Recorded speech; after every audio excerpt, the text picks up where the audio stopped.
yaa yiri gabood fale danta guud ha maamulo hatraa waagu hore yiri inta maanku gaajiyo garashada ka maran yahay bulshay guusha waa weli anna galabta aan qiro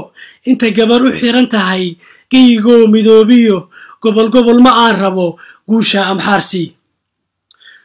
kunimana dhankeeniyo nabsiguu qabiil galay halyay aana goysiyo godobtiisii raadraac duq gaboobay weydii wixii ummad la gowracay inta birimageydada la gumaaday soo tiri gobanimana reer helay maantaba balgola keen gabalkeen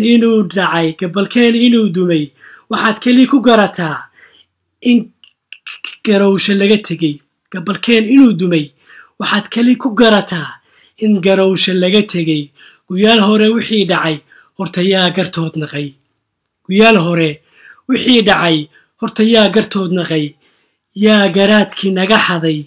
yaa yiri gabood fale danta guud ha maamulo warba dhalintii Soomaaliyeed meesha ku baraarugi lahayd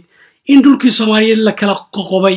in intii yareed oo 60kii midowday ee xornimada qaadatay la doonayo 10 calan in loo sameeyo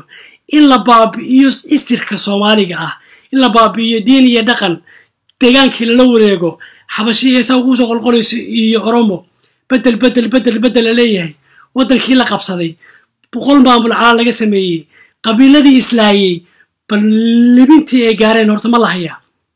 bal reerkan loo xiiqsan yahay ee 10 calan loo sameystay libin ma gaareen reer libin gaareen horta ma aragteen naciima aboon qorane ilaahay baa la jira iyo dhalinta Soomaaliyeed inta wax fahamsan xabsiga way ka soo bixi doontaa taariikhdana taalaan uga dhisi doonaa geyiga Soomaaliyeed dhalinta Soomaaliyeed waa inay aqligu ku soo noqdo war aqligiina aaway yaa ina ka xaray yaa garaadkii naga xaday yaa yiri gabood fale danta guud ha maamulo